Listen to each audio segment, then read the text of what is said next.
Informative. उम्मीद करता हूँ आप लोग सब खैरियत से होंगे। पहले मैं आप लोगों को थोड़ा सा रिव्यू देता हूँ पिछली वीडियो का। लास्ट वीडियो में मैंने बात की थी कि 8th क्लास में करियर को चूज़ करना क्यों ज़रूरी है, क्योंकि वो एक ऐसी स्टेज होती है जब आप अपने मुस्तकबिल के लिए एक सिमत को डिसाइड कर रहे होते हैं। तो उस वक़्त आप अपने करियर को चूज़ कैसे कर सकते हैं और किस हद तक वो ज़रूरी है, वो सारा मैंने लास्ट वीडियो में बताया था। तो आप मेरी लास्ट वीडियो देख सकते हैं, यूट्यूब के मेरे चैनल पर अवेलेबल है। आज मैं बात करूंगा कि आप मेट्रिकुलेशन लेवल के ऊपर आप किस तरीके से करियर को चूज़ कर सकते हैं और इस वक्त करियर की सिलेक्शन के लिए जो आप सब्जेक्ट्स लेते हैं उनका सही से चूज़ करना कितना ज़रूरी है। सबसे पहले मैं आपसे ये बात करूंगा कि आप लोगों को पता होना चाहिए कि आप करना क्या चाहते हैं।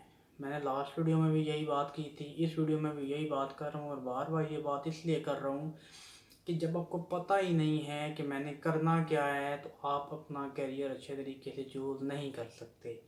अपना एक माइंड सेट बनाएं, अपनी कोशिश करें कि आप अपने गोल के लिए, अपने विजन के लिए बहुत क्लियर हो। आपको पता हो कि मैं क्या करना चाहता हूँ अपनी ज़िंदगी में, मेरा एम क्या है। अब कोई इंसान है, उसका एम है कि बस मेरा एक अपना अच्छा सा घर हो, गाड़ी हो, मेरे लिए बहुत है। लेकिन दूसरी तरफ एक इंसान है, वो चाहता है कि मेरे पास फेम भी हो, इज़्ज़त भी हो, शोहरत भी हो, पैसा भी हो, घर भी हो, गाड़ी भी हो। अब वो थोड़ा सा डिफरेंट है क्योंकि उसमें फेम ऐड हो गया है, शोहरत ऐड होगी। अब शोहरत के लिए अगर आप लेट सपोज कोई बिजनेस कर रहे हैं तो उसमें शायद इतनी आपको शोहरत ना मिले।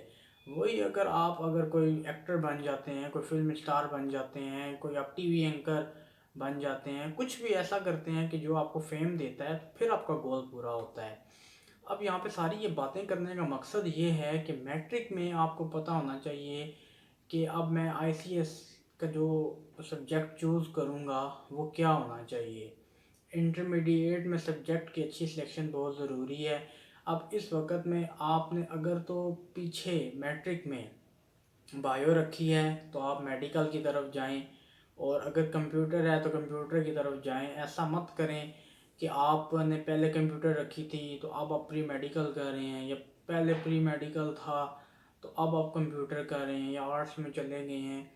तो इस तरह आपका करियर बिल्कुल डिस्ट्रैक्ट हो जाएगा और आप अच्छे तरीके से अपने करियर को परस्यू नहीं कर सकेंगे। अब यहाँ पे ये है, आपको अब यहाँ पे इस स्टेज पे ये पता होना चाहिए कि मैंने आगे ग्रेजुएशन किस में करनी है। अब यहाँ पे मैंने लास्ट वीडियो में कुछ बताया था कि मैं आपसे एक स्टोरी शेयर करूँगा। तो वो स्टोरी आपसे शेयर करता हूँ। पहले स्टोरी ये है कि जब मैंने इंटरमीडिएट किया तो उस वक़्त, क्योंकि मैंने मैट्रिक में भी कंप्यूटर ही रखा था और फिर उसके बाद इंटर में आया तो मैंने आईसीएस चूज़ किया क्योंकि मुझे कंप्यूटर में इंटरेस्ट भी था, तो इसलिए। लेकिन मेरे साथ के कुछ दोस्त थे, वो भी मेरे साथ पहले पीछे कंप्यूटर ही पढ़ रहे थे और हम लोगों के मैट्रिक तक सेम सब्जेक्ट्स थे, हम क्लासमेट्स थे।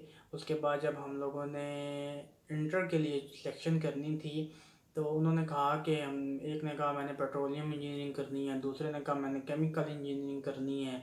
इस तरह करके उन्होंने क्या किया, उन्होंने केमिस्ट्री रख ली और केमिस्ट्री में एफएससी, जिसको आप कहते हैं प्री इंजीनियरिंग, वो चूज़ कर लिया। जब एफएससी प्री इंजीनियरिंग चूज़ किया तो हुआ ये कि जब पहले साल का रिज़ल्ट आया तो उनके नंबर कम आए। शायद उनके नंबर मेरे से ज़्यादा आ सकते थे क्योंकि वो मेरे से ज़्यादा लायक थे, मैं समझता हूँ। तो उनके नंबर ज़्यादा आ सकते थे और ज़्यादा अच्छे तरीके से कर सकते थे, लेकिन वजह यही थी कि केमिस्ट्री मुश्किल थी। और ऑब्वियसली बात है कि कंप्यूटर उसके निस्बत आसान था, तो मेरे नंबर और उनके नंबरों में कुछ ज़्यादा फ़र्क नहीं था। फिर यही हुआ सेकंड ईयर में भी, जब रिज़ल्ट आया तो ये सेम चीज़ हुई। अच्छा, अब मज़े की बात आपको मैं यहाँ पे ये बताना चाह रहा हूँ कि जब सेकंड ईयर ख़त्म हुआ, रिज़ल्ट आ गया, उसके बाद आप यूनिवर्सिटी में अप्लाई करते हैं, कोई ना कोई कोर्स लेते हैं।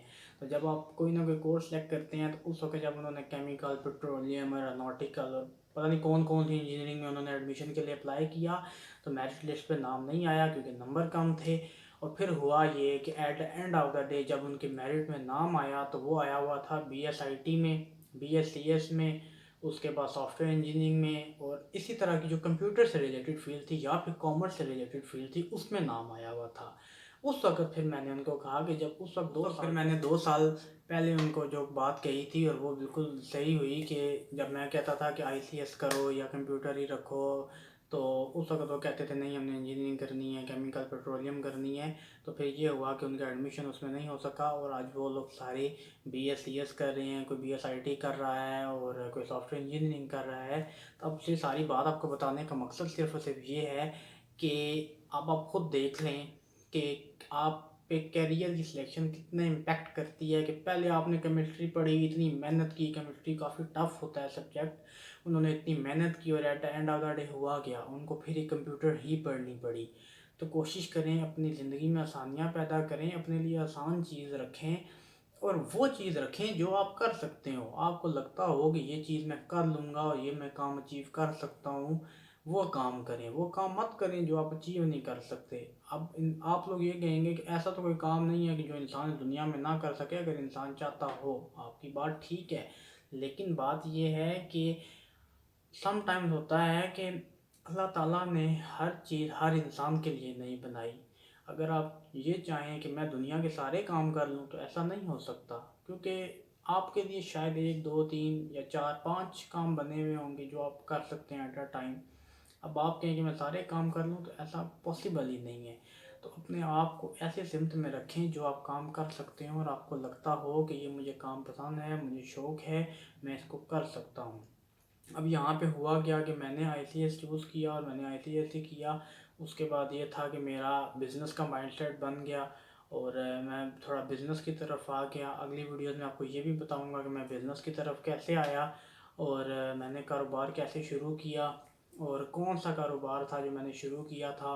काफ़ी छोटा कारोबार था शुरू में और ये है कि अल्लाह ताला ने उसमें मुझे बरकत दी, तो मैंने थोड़ा थोड़ा करके उसको थोड़ा सा बढ़ा लिया। तो वो भी आपसे इंशाल्लाह ताला आने वाली वीडियोस में शेयर करूँगा। तो आज की वीडियो को ख़त्म करते हैं और उम्मीद करता हूँ आप लोगों को ये मेरी सारी बातें पसंद आई होंगी और कोशिश करें कि करियर के अच्छे तरीके से सिलेक्शन करें, अपने सब्जेक्ट को बहुत क्लियरली चूज़ करें और काम वही करें जो आपको पसंद हो, वो काम मत करें जो आपको पसंद ना हो। तो ये है कि नेक्स्ट वीडियो में मैं आपसे बात करूँगा कि इंटर के बाद ग्रेजुएशन को कैसे चूज़ करें, क्योंकि इंटर के बाद आपके पास काफ़ी ज़्यादा ऑप्शंस होते हैं करने के लिए। उस सारी चीज़ पे इंशाल्लाह आपसे बात करूँगा। तब तक के लिए अल्लाह हाफ़िज़।